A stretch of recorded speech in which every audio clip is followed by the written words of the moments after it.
अब हमें न्याय दे दीजिए, अब हम लोग थक गए हैं। हम लोगों को कोई भी न्याय नहीं मिला है। हम सरकार से यही गुजारिश करते हैं जल्द से जल्द हमें नियुक्ति प्रदान करके हमको यहाँ से मुक्त करें। ये हम लोग इको गार्डन में हम इतने दिन से 43 दिन से धरना कर रहे हैं और सरकार सुन नहीं रही है। हम लोग बस यही चाहते हैं कि हम लोग को नियुक्ति मिल जाए बस। तो this is our request sir, please sir, please we want appointment sir. नमस्कार, देखिए आज हमारे धरने को 43 दिन हो गए हैं और हमारा संघर्ष जहां शुरू हुआ था आज भी वहीं पर है। और सरकार अभी तक इस बात का बहाना लेकर यहाँ वहाँ हमें टाल दे रही थी कि मामला आपका कोर्ट में है और कोर्ट में लंबित है और कोर्ट से जो डायरेक्शन आएगा उस पर हम आगे बढ़ जाएंगे। तो सर आपको बताना चाहूँगा इस बात को कि कल परसों सुनवाई थी हमारे कोर्ट मामले की और कोर्ट ने साफ साफ इस बात को कहा कि हमारी तरफ से कोई रोक नहीं है, हमारा ऑर्डर पढ़ सकते हैं आप। सरकार के जो वकील थे उन्होंने इस बात को कहा कि आप जाकर, गलती आपकी है, बच्चों की चयन लिस्ट आप बाहर लेकर आए हैं और उनको नियुक्ति देने का काम आपको ही करना है। आप कोर्ट को बहाना बनाकर या कोर्ट के कंधे बंदूक रखकर इनके साथ नाइंसाफ़ी नहीं कर सकते हैं। तो अब तो ये स्पष्ट हो गया कि कोर्ट से कोई रोक नहीं है और कोर्ट का नाम है जो ले रहे थे बार बार, जो कोर्ट का हवाला दे रहे थे, वह एक प्रकार से कोरी अफवाह थी। तो उम्मीद करूंगा शिक्षा मंत्री से, हमारे जो समाज से भी आते हैं, कि अब सर बहुत हो गया, हमारे साथ जो अन्याय करना था आपने, जो भी करना था आपने कर लिया। अब उम्मीद करते हैं कि हमें नियुक्ति दे दी जाएगी, क्योंकि हम आपके ही सर बच्चे हैं। और इस कड़कती हुई धूप में, मुश्किल हालात में, जब आप देख सकते हैं कि कितना मुश्किल हालात है यहाँ पर, गर्मी का माहौल है और परसों बारिश भी हुई है और बीमारियाँ बढ़ रही हैं। हमारे एक दो साथी बीमार हैं जो अस्पताल में एडमिट हैं। हम लोग किन हालातों में रह कर ये पढ़ाई लिखाई हमने इस बात के लिए नहीं की थी कि आगे आने वाले समय में हमें इतना संघर्ष करना पड़ेगा पढ़ने लिखने के बाद।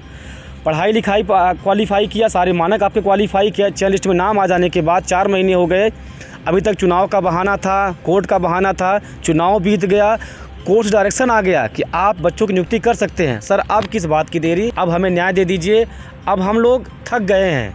हमारा भी कुछ धैर्य है, हमारा भी कोई जीवन है। हम लोग केवल धरना करने के लिए ही पैदा नहीं हुए हैं। ये मजबूरी है हमारी कि जब हमें विद्यालयों में होना चाहिए था, एक सम्मान ज़िंदगी जीनी चाहिए थी, तब हम आज यहाँ अभी भी इको गार्डन में एक बद से बदतर ज़िंदगी जीने को मजबूर हैं।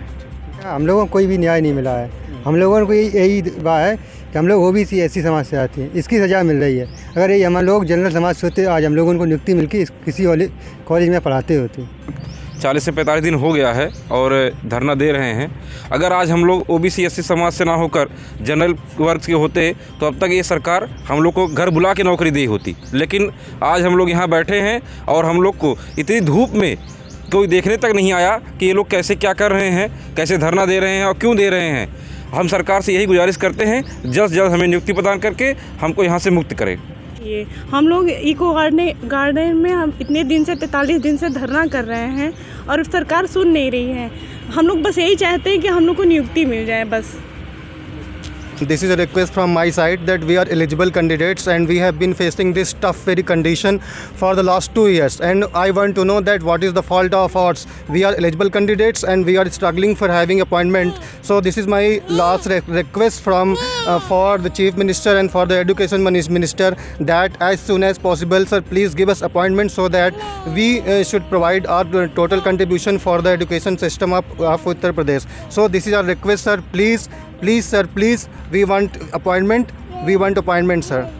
सरकार में वो सरकार को इतना गुमराह कर रहे हैं कि जो माननीय योगी आदित्यनाथ जी का आदेश था 23 दिसंबर को, उसको पूरी तरीके से नकार रहे हैं। वो पहले कह रहे थे कि कोई संगति नहीं हुई, संगति होने के बाद सारी चीज़ें क्लियर हुई, तो फिर उसके बाद भी बात जो है योगी आदित्यनाथ की, मतलब वो सिरे से नकार दे रहे हैं। तो हमारे बस आपके चैनल के माध्यम से इतना कहना चाहता हूँ कि हमारी बात जो है योगी आदित्यनाथ जी तक पहुँचे और इस मामले को संज्ञान लेते हुए हमारे जितने भी, अब मतलब कि हम लोग शिक्षक हैं, अभी नियुक्ति केवल नहीं पाए हैं, तो काउंसलिंग शेड्यूल जारी करते हैं, उनको विद्यालय में पहुँचाए। अब कोर्ट का भी कोई बहाना नहीं रह गया है, तो ये सभी अधिकारी अब जान गए हैं, तो इस प्रोसेस को आगे बढ़ा देना चाहिए। ये मामला जो है 69,000 शिक्षक भर्ती के आरक्षण विसंगति का है, जो हम लोग जो है ये पिछले साल जो है 7 से 8 महीने धरना दिए थे। धरना देने के बाद हमारे माननीय योगी जी ने इसको संज्ञान में लिया। संज्ञान लेने के बाद जो है अधिकारियों को फटकार लगाई। फटकार लगाने के बाद भी अधिकारी जो है आनाकानी करते रहे। अभी तक जो है हम लोग जो है फिर जो इसके चुनाव के बाद जो फिर धरना दे रहे हैं। धरना हम लोग का 42 दिन से ऊपर हो गया, लेकिन अभी अधिकारी इस मैटर को जो है संज्ञान में नहीं ले रहे हैं। हम माननीय योगी जी से यही रिक्वेस्ट करते हैं कि इस अधिकारियों को फटकार लगाएं।